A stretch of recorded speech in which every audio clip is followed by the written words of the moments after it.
बोल सतगुरु भगवान की जय।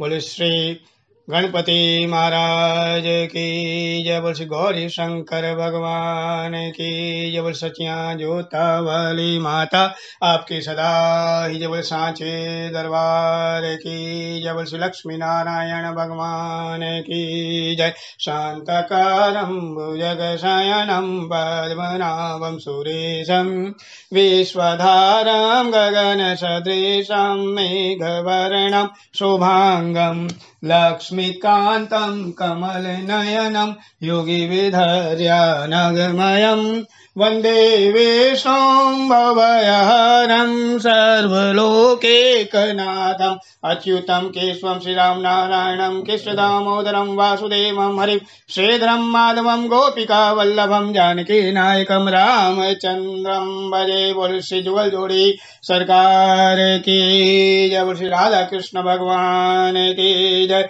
अस्सी कार्तिक मास महात्म्य कथा 27वां अध्याय। 27वें अध्याय में सूत जी महाराज कहते हैं, ऋषि गणों, अब वो राक्षस जो वास्तव में राजा है और वो पिशाचनी जो वास्तव में मुनि पत्नी है, दोनों ही नर्मदा जी के तट पर इधर उधर फिरने लगे। घूमते घूमते एक बार एक वट वृक्ष के नीचे आए और उस वट वृक्ष पर उन्हें एक ब्रह्म राक्षस मिला। उन दोनों को देखकर वो ब्रह्म राक्षस कहने लगा कि तुम दोनों कौन हो और तुम्हारी इस दशा का कारण क्या है। तब राक्षस और पिशाचिनी ने अपना संपूर्ण वृतांत सुनाया और उस ब्रह्म राक्षस से पूछा कि तुम्हें ये देह क्यों प्राप्त हुई, क्योंकि आज से हम मित्र हो गए हैं और मित्र से कभी कुछ छिपाना नहीं चाहिए। जो वास्तविक मित्र होते हैं, मित्र से अपने भाव प्रकट कर देने चाहिए, लेकिन वास्तविक मित्र जो केवल लाभ के मित्र हैं उनसे नहीं। तब ब्रह्म राक्षस ने कहा कि हे मित्र, मैं मगध देश में रहता था, मेरा नाम प्रवीण सोमदत्त था, मैं ब्राह्मण था और अपने आप को बड़ा भारी विद्वान मानता था। मुझे बड़ा अभिमान हुआ। पहली बात, अभिमान करना गलत है, और दूसरी बात, मैं बहुत अच्छा हूं, मैं बहुत विद्वान हूं, मैं बहुत दान करता हूं, मैं बहुत धार्मिक कार्य करता हूं, मैं बहुत पूजन अर्चन करता हूं, अगर इसका भी अभिमान है तो वह भी गलत है। तो वो ब्रह्म राक्षस बोला, है मित्रों, और इस विद्वता के अभिमान में मैंने अपने गुरु का अपमान किया और उसी के कारण मुझे ये योनि प्राप्त हुई कि गुरु से द्रोह किया, और इस योनि को अपनाकर मैं बहुत दुखी हूं। तब कल्पमासपाद ने पूछा कि हे मित्र, गुरु की कोटि में कौन कौन आते हैं, अर्थात हमें गुरु किसको मानना चाहिए। तो ब्रह्म राक्षस ने कहा, ध्यान से सुनो, वेदों को पढ़ाने वाला, सुनाने वाला, वेदों तथा नीति शास्त्र की व्याख्या करने वाला, वेदों के संदेह को दूर करने वाला, भय का निवारण करने वाला, अन्नदाता, शिक्षा देने वाला, बुरे कार्य से रोकने वाला, पिता, ससुर, मामा, बड़ा भाई और गर्भ से मर्यंत पर्यंत संस्कार कराने वाला तथा राजा, इनकी संज्ञा गुरु है। ये सब गुरु है। अतएव इन सबको गुरु के रूप में देखना चाहिए, इनकी वंदना करनी चाहिए। तो कल्पमासपाद ने पूछा कि हे भाई, इनमें सबसे बड़ा कौन है या सभी बराबर हैं। तो ब्रह्म राक्षस बोला कि हे मित्र, यद्यपि हम राक्षस हैं, साथ ही भूख प्यास से दुखित भी है, तथापि तुम मुझसे गुरु की महिमा का वर्णन पूछ रहे हो, तो इससे मेरा भी कल्याण है, तुम्हारा भी कल्याण होगा, क्योंकि मेरी जीवा पवित्र हो रही है, तुम्हारे कान पवित्र हो रहे हैं। इसलिए ध्यान से सुनो, सब गुरु बराबर हैं, लेकिन शास्त्रों का कथन है, उसे ध्यान से सुनो। वेद तथा मंत्रों का उपदेश करने वाला, धर्मशास्त्र तथा पुराणों का व्याख्याता, उपदेश करता, ये विशेष गुरु माने गए हैं। और इनसे भी प्रमुख गुरु वह है जो देवताओं का पूजन करावे, देव पूजा का फल बतलावे या गुप्त मंत्र का उपदेश दे। यह प्रमुख गुरु माने गए हैं। हमने धर्म, अर्थ, काम और मोक्ष के देने वाले सभी पुराण महर्षि गौतम से सुने हैं। अब ब्रह्म राक्षस अपना इतिहास बता रहा है कि मैंने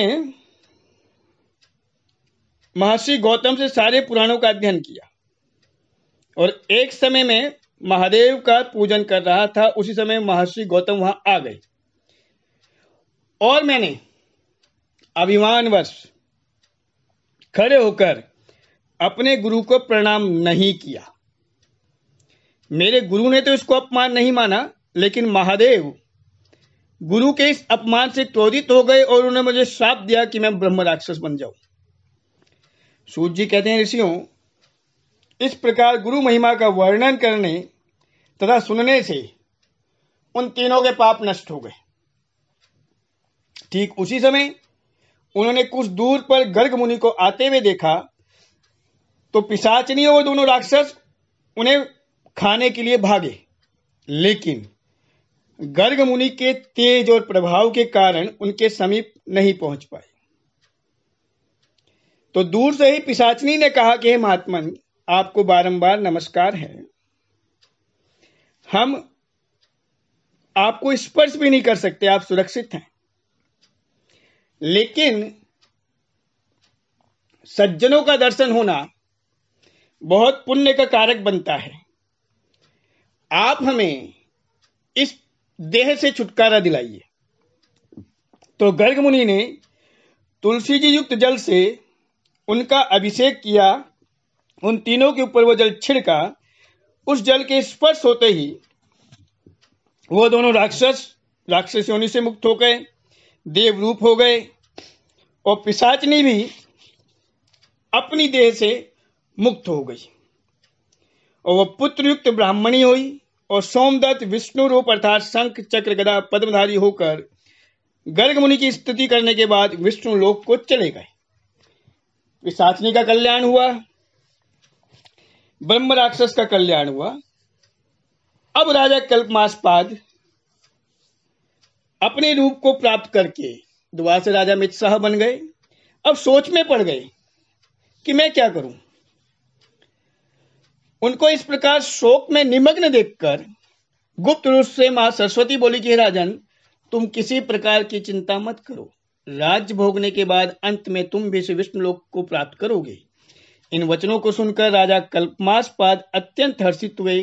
तत्पश्चात अपने गुरु का श्रवण किया और गर्ग मुनि को प्रणाम करके श्री गंगा जी की स्तुति करी।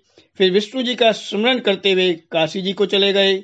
वहां 6 मास तक काशी जी, गंगा जी और विश्वनाथ महादेव के दर्शन करके आनंद को प्राप्त हुए।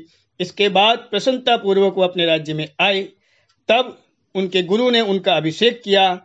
इसके पश्चात अनेक भोगों को भोग कर अंत काल में वो मोक्ष को प्राप्त हुए।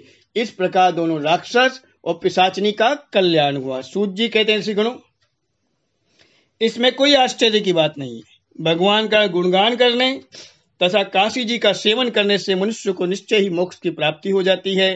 गंगा जी के स्नान मात्र से करोड़ों जन्म के पाप दूर हो जाते हैं। इस प्रकार 27वां अध्याय संपूर्ण हुआ। अश्विन कार्तिक महात्म्य कथा 28वां अध्याय। अब 28वें अध्याय में सूत जी महाराज ऋषिगणों से कहते हैं कि हे ऋषिगणों, कार्तिक मास में जो शुक्ल पक्ष की अष्टमी आती है उसे गोपा अष्टमी कहते हैं। ध्यान से सुनो। बाल्यकाल में भगवान श्री कृष्ण गाय के बछड़े चराया करते थे। कार्तिक शुक्ल पक्ष की अष्टमी से उन्होंने गाय चराना प्रारंभ किया। तभी से ये अष्टमी गोपा अष्टमी कहलाती है। बोलिए गौ माता की जय। इस दिन अपनी मनोकामनाओं की पूर्ति के लिए गौ मां का पूजन करना चाहिए। उनकी प्रदक्षिणा करनी चाहिए। गऊ के पीछे पीछे कुछ दूर तक चलना चाहिए। गऊ परम पवित्र हैं, वो माता स्वरूप हैं। गाय के अंदर 33 करोड़ देवी देवताओं का वास माना जाता है, शास्त्रों का कथन है। इसलिए गाय का सम्मान करना चाहिए। इस दिन श्री कृष्ण भगवान की परम प्रिया श्री राधा जी के नाम से विख्यात ब्रज में स्थित श्री राधा कुंड में जो व्यक्ति स्नान करता है और श्री राधा कृष्ण जी का जो पूजन करता है, उसके संपूर्ण पाप नष्ट हो जाते हैं। इस दिन सायंकाल गोधूली के समय गऊओं के पीछे पीछे चलने से अनेक जन्मों के पाप समूह नष्ट हो जाते हैं। इस दिन गऊ का दान करने से असंख्य गऊओं के दान का फल मिलता है। यदि संयोगवश इस दिन सायंकाल के समय श्रवण नक्षत्र हो तो यह जयंती योग होता है।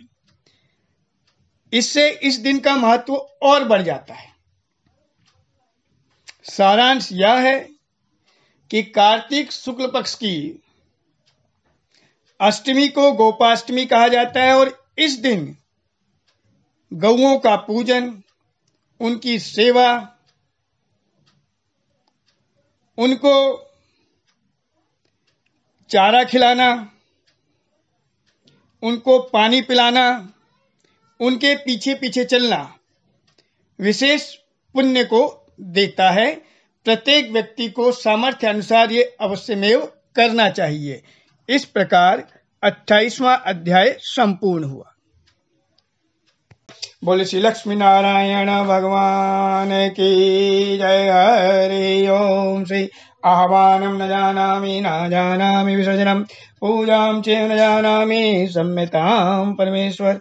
मंत्रहीनं क्रियाहीनं भक्तिहीनं सुरेश्वर। यत्पूजितं मया देव परिपूर्णं तदस्तु मे, परिपूर्णं तदस्तु मे, परिपूर्णं तदस्तु मे। जय जय श्री राधे, जय जय श्री राधे, जय जय श्री राधे। श्यामली जुगल जोड़ी सरकार की जय। आज के आनंद की जय। श्री विष्णवे नमः, श्री विष्णवे नमः, श्री विष्णवे नमः। श्री हरे नमः, श्री हरे नमः, श्री हरे नमः। बहुत बहुत धन्यवाद।